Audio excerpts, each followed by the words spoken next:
Hello everyone, स्वागत है आप सभी का हमारे यूट्यूब चैनल में। इस वीडियो में आज आप सभी को पॉलिनोमियल यानी बहुपद के सवालों को हल करना सिखाएंगे। तो आइए सबसे पहले जानते हैं कि बहुपद क्या होता है। नाम से ही स्पष्ट है, ऐसा बीजी व्यंजक जिसमें कई पद हों वह बहुपद कहलाता है। और ये चीज ध्यान देना है, इसमें एक चर पद होता है और एक अचर पद होता है। यहाँ जैसे हमने 4x+2 लिखा है, तो इसमें 2 और 4 ये अचर पद हैं और x यहाँ पर चर, ये चर राशि है। तो बहुपद में जो चर राशि होती है उसकी घात धनात्मक होनी चाहिए। ऋणात्मक या भिन्न के रूप में इसकी घात कदापि नहीं होनी चाहिए। अगर जैसे दूसरे उदाहरण में हमने लिखा है करड़ी में x+2, इसको हम लिख सकते हैं x की पावर 1/2, x की पावर 1/2 + 2। तो यहाँ पर देख रहे हैं x की घात भिन्न के रूप में है, इसलिए यह बहुपद नहीं होगा। तो बहुपद तभी होगा जब x की घात धनात्मक हो और पूर्णांक हो। अगर भिन्नात्मक होगी, ऋणात्मक होगी, तो वह बहुपद नहीं होगा। बहुपद में कई पद होते हैं। अब यहाँ पर जो चर राशि होती है उसकी घात को हम बहुपद की घात कहते हैं। अगर बहुपद की घात एक, यहाँ पर चर राशि की घात 1 है तो उसको हम रैखिक बहुपद कहते हैं, लीनियर पॉलिनोमियल इसको बोलते हैं। अगर यहाँ पर बहुपद की घात 2 होती है, सबसे बड़ी घात, यहाँ पर देख रहे हैं दूसरे में x² - 7x+2, यहाँ चर राशि की सबसे बड़ी घात 2 है और ये पूर्णांक भी है, तो इसको हम क्वाड्रेटिक पॉलिनोमियल यानी द्विघात बहुपद कहते हैं। और त्रिघात बहुपद, इसको क्यूबिक पॉलिनोमियल कहते हैं। यहाँ पर उदाहरण के तौर पर हमने लिया है x³ और दूसरा है 2 - x³, तो ये हमारा क्यूबिक पॉलिनोमियल है, त्रिघातीय बहुपद इसको कहते हैं। तो इसको इस तरीके से भी हम लिख सकते हैं, x³ + 2x² + 3x - 1। तो इस रूप में लिखा जा सकता है, घटते हुए क्रम में भी लिखा जा सकता है। तो ये भी हमारा क्यूबिक पॉलिनोमियल है। अब आइए इसके बारे में और जानकारी प्राप्त करते हैं। अब आगे हमारा है बहुपद का शून्यक, जीरोज ऑफ द पॉलिनोमियल क्या होता है। अगर px हमारा एक पॉलिनोमियल है x² - 7x+2, अब इसमें x का वह मान जिसको रखने पर यह 0 के बराबर हो जाता है, इसका शून्यक कहलाता है। यहाँ x = 3 अगर रख दें इसमें हम, जो दिया गया क्वाड्रेटिक पॉलिनोमियल है, तो px का मान 0 हो जाता है। अर्थात x = 3 बहुपद x² - 7x+12 का एक शून्यक कहलाता है। आशा करता हूँ शून्यक के बारे में भी आप समझ गए होंगे। तो शून्यक चर राशि का वह मान जिसके लिए बहुपद का मान 0 हो जाता है, उसका बहुपद का शून्यक कहलाता है। अब आइए अगला सवाल देखते हैं। अब ये हमारी प्रश्नावली 2.1 है बहुपद की। इसमें एक ग्राफ दिया गया है px का, px बहुपद है और उसका ग्राफ दिया गया है। प्रत्येक स्थिति में उसके जीरोज की संख्या ज्ञात करना है हमें। तो यहाँ पर सबसे पहले ये जान लें, कोई भी जो ग्राफ होता है x अक्ष को जितने बिंदुओं पर काटता है वही बहुपद उसके शून्यकों की संख्या होती है। तो यहाँ पर पहले वाले में, फर्स्ट वाले में देख रहे हैं, यहाँ पर x अक्ष को यह ग्राफ y = जो px दिया गया है बहुपद, कहीं पर भी नहीं काट रहा है, तो इसके शून्यक 0 होंगे। इसका एक भी शून्यक नहीं होगा, इसका एक भी शून्यक नहीं होगा। दूसरे वाले में हम देखते हैं, यहाँ पर जो ग्राफ है x अक्ष को एक बिंदु पर काट रहा है यहाँ पर, तो यहाँ जब एक बिंदु पर काट रहा है तो इसके शून्यकों की संख्या 1 होगी। अब यहाँ तीसरा वाला है, यहाँ पर देख रहे हैं ये जो हमारा दिया गया ग्राफ है, ये x अक्ष को 1 बिंदु, 2 बिंदु और 3 बिंदुओं पर काट रहा है, तो यहाँ पर इसके शून्यकों की संख्या 3 होगी। अब इसके बाद और आगे हम चलते हैं, यहाँ पर चौथे ग्राफ में, यहाँ पर ये जो ग्राफ दिया गया है x अक्ष को 2 बिंदु पर काट रहा है, इसलिए इसके शून्यकों की संख्या 2 होगी। अब तीसरे वाले में हम देखते हैं, यहाँ पर ये ग्राफ जो दिया गया है x अक्ष को 1, 2, 3, 4 बिंदुओं पर काट रहा है, इसलिए इसके शून्यकों की संख्या 4 होगी। और यहाँ पर लास्ट वाले में देख रहे हैं, ये x अक्ष को 1, 2, 3 बिंदुओं पर काट रहा है, तो इसके शून्यकों की संख्या 3 होगी। तो पहले वाले में शून्यकों की संख्या 0 है और दूसरे वाले में शून्यकों की संख्या 1 है। और तीसरे वाले में 1 2 3 शून्यकों की संख्या 3 है।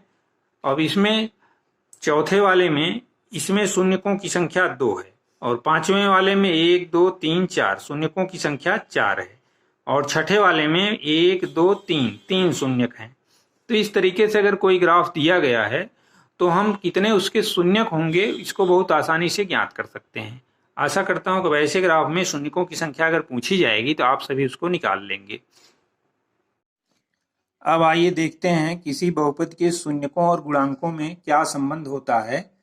तो यहाँ पर हम एक बहुपद ले लेते हैं, द्विघात बहुपद ax² plus bx plus c।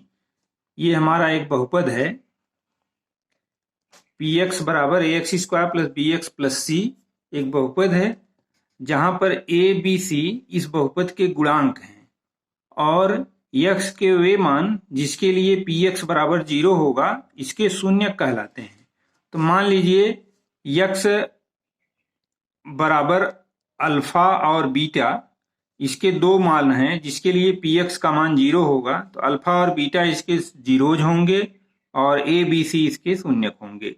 अब इनके जीरोज और शून्यक में ये संबंध होता है sum of zeros alpha plus beta, ये होता है माइनस बी बाई ए, यानी ऋण चिन्ह के साथ यक्स का गुणांक बटे यक्स स्क्वायर का गुणांक और इनका गुणनफल होता है अल्फा बीटा यानी प्रोडक्ट ऑफ जीरोज। ये होता है अचर पद, यहाँ पर c है c बटे a। तो यही इनके जीरोज और जो गुणनखंड ये गुणांक हैं कोफिशिएंट, यही संबंध होता है। इसी को हम आगे उदाहरण के रूप में जब समझेंगे तो संबंध निकालेंगे। अब आइए उदाहरण के माध्यम से इनको हम सीखने का प्रयास करते हैं। अब ये हमारा एक द्विघात बहुपद है, क्वाड्रेटिक पॉलिनोमियल है। इसके शून्यक और इसके जो गुणांक हैं, x का गुणांक यहाँ पर -2 है और अचर पद यहाँ पर -8 है और यहाँ x स्क्वायर का गुणांक a है। इनके जीरोज और जो कोफिशिएंट हैं उसमें हमें संबंध ज्ञात करना है। तो आइए पहले इसका जीरोज निकालते हैं। यहाँ पर इसका गुणनखंड जब करेंगे हम तो ये त्रिपदी व्यंजक है, तो यहाँ 8 है, 8 का ऐसा गुणनखंड करेंगे कि घटाने पर यहाँ पर ऋण 2 आवे, तो 4 दूनी 8, तो इसका हम गुणनखंड इस तरीके से कर लेंगे। तो यहाँ ये हमारा हो जाएगा, इसको लिखेंगे x² plus 2x minus 4x minus 8। ये त्रिपदी व्यंजक से हम इसका गुणनखंड करेंगे। अब यहाँ पर इसको हम इसमें x को कॉमन ले लेंगे तो आएगा x प्लस 2 और प्लस इसमें -4 कॉमन ले लेंगे तो यहाँ भी x प्लस 2 आएगा, यानी ये हमारा आ गया। x प्लस 2 इसमें कॉमन ले लेंगे और यहाँ x माइनस 4, तो x प्लस 2 और x माइनस 4 इसके गुणनखंड होंगे। तो अब अगर x प्लस 2 बराबर 0 तो x बराबर -2, x माइनस 4 बराबर 0 तो x बराबर 4। तो यहाँ पर x बराबर -2 और 4 यही इसके जीरोज होंगे जो दिया गया क्वाड्रेटिक इक्वेशन दिया गया है। क्वाड्रेटिक पॉलिनोमियल, सॉरी इक्वेशन नहीं है, पॉलिनोमियल है। क्वाड्रेटिक पॉलिनोमियल का जीरोज -2 और 4 होगा।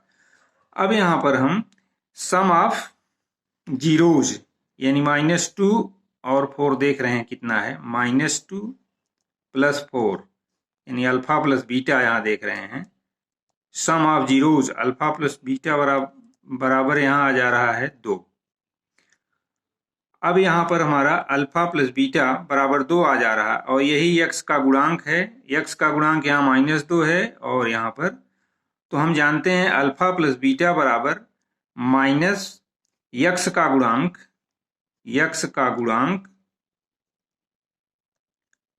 बटे x स्क्वायर का गुणांक, x स्क्वायर का यहाँ ये 2 है, x स्क्वायर का गुणांक। अब x का गुणांक यहाँ देख रहे हैं -2 है, उसके पहले भी -2 लगा है तो -2 बटे x स्क्वायर का गुणांक यहाँ पर 1 है तो यहाँ 1 है, तो ये हमारा हो गया 2। अर्थात देख रहे हैं sum of the zeros equal to -x का गुणांक बटे x स्क्वायर का गुणांक, ये दोनों बराबर है। अब आइए प्रोडक्ट ऑफ जीरोज देखते हैं। प्रोडक्ट ऑफ जीरोज बराबर -2 इंटू 8 4। ये आ गया हमारा -8। अब -8 यहाँ देख रहे हैं अचर पद, ये होता है अचर पद बटे एक्स स्क्वायर का गुणांक अल्फा इंटू बीटा। अचर पद कांस्टेंट टर्म अचर पद बटे एक्स स्क्वायर का गुणांक, एक्स स्क्वायर का गुणांक। तो अचर पद यहाँ पर -8 है, एक्स स्क्वायर का गुणांक 1 है, अर्थात ये हमारा आ गया -8। तो इस तरीके से देख रहे हैं कि जो क्वाड्रेटिक पॉलिनोमियल दिया गया है इसके जीरोज और कोफिशिएंट में ये संबंध होता है।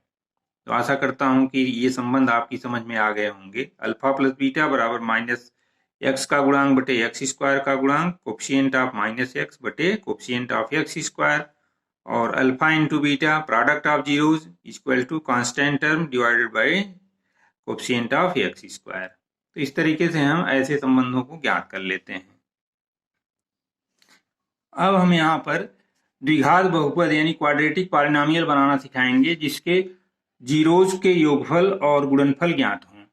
तो यहाँ पर अगर जीरोज के sum of zeros and product of zeros ज्ञात हैं तो द्विघात बहुपद होता है एक्स स्क्वायर, यहाँ हम लिखेंगे x square minus sum of the zeros, sum of the zeros यानी अल्फा प्लस बीटा, अगर इसके अल्फा बीटा जीरोज हैं alpha plus beta into x plus product of the zeros, product of the zeros यानी alpha into beta. तो इस तरीके से अगर सम ऑफ द जीरोज और प्रोडक्ट ऑफ द जीरोज ज्ञात हैं तो हम इनका क्वाड्रेटिक पॉलिनोमियल बना सकते हैं। अब यहाँ पर उदाहरण के तौर पर जो दिया गया है हमारा सवाल, यहाँ पहला सवाल है सम ऑफ द जीरोज दिया है alpha plus beta, alpha plus beta ये दिया गया है इसमें 1/4, 1/4 1/4, और अल्फा इंटू बीटा ये प्रोडक्ट ऑफ द जीरोज दिया है -1। तो अब यहाँ हमें क्वाड्रेटिक पॉलिनोमियल बनाना है तो हम जो दिया गया फार्मूला है x square minus sum of the zeros into x plus product of the zeros लगा देंगे, इसी में रख देंगे तो हमारा क्वाड्रेटिक पॉलिनोमियल बन जाएगा। तो यहाँ पर quadratic polynomial x square minus sum of the zeros यानी x square minus sum of the zeros 1/4 into x plus product of the zeros, plus product of the zeros यहाँ -1 दिया गया है। अब इसको सिंप्लीफाई कर लेंगे तो ये हमारा हो जाएगा x square minus x upon 4 और -1, यही हमारा क्वाड्रेटिक पॉलिनोमियल हो जाएगा। अब कोई भी सवाल अगर उसमें सम ऑफ द जीरोज और प्रोडक्ट ऑफ द जीरोज दिए गए हैं तो हम क्वाड्रेटिक पॉलिनोमियल बहुत ही आसानी से बना सकते हैं। आशा करता हूं कि ये सवाल आपकी समझ में आ गया होगा। अब ये हमारा अगला सवाल है, यहाँ पर सम ऑफ द जीरोज दिए गए हैं -1/4 और प्रोडक्ट ऑफ द जीरोज 1/4 दिया गया है। तो हमें क्वाड्रेटिक पॉलिनोमियल बनाना है, तो आइए यहाँ पर हम इसको बनाते हैं। तो द्विघात बहुपद x square minus sum of the zeros into x, sum of the zeros -1/4 है, -1/4 into x, x square minus sum of the zeros into x plus product of the zeros, plus product of the zeros यहाँ 1/4 है। अब इसको हम simplify कर लेंगे तो ये हमारा यहाँ पर कोष्ठक के बाहर माइनस चिन्ह है तो ये हो जाएगा एक्स स्क्वायर प्लस 1/4 एक्स और प्लस 1/4। इसको हम इस तरीके से भी कर सकते हैं, इसको लिखा जा सकता है 4x square plus x plus 1, इसको इस तरीके से हम लिख सकते हैं। तो ये हमारा क्वाड्रेटिक पॉलिनोमियल है जिसके जीरोज -1/4 और 1/4 दिए गए हैं। तो आशा करता हूं कि अब आप सभी क्वाड्रेटिक पॉलिनोमियल जिनके जीरोज दिए गए हैं और उसका प्रोडक्ट दिया गया है और उसका सम दिया गया है आसानी से ज्ञात कर सकते हैं। तो इस तरीके से हमने आज आप सभी को इस वीडियो में क्वाड्रेटिक पॉलिनोमियल से संबंधित कुछ महत्वपूर्ण प्रश्नों को हल कर सिखाने का प्रयास किया। आशा करता हूं कि आप सभी को ये समझ में आ गया होगा। तो अगर चैनल पर नए हो तो प्लीज़ चैनल को सब्सक्राइब करें और वीडियो को लाइक और शेयर करना न भूलें। मिलते हैं अगले वीडियो में, तब तक के लिए धन्यवाद।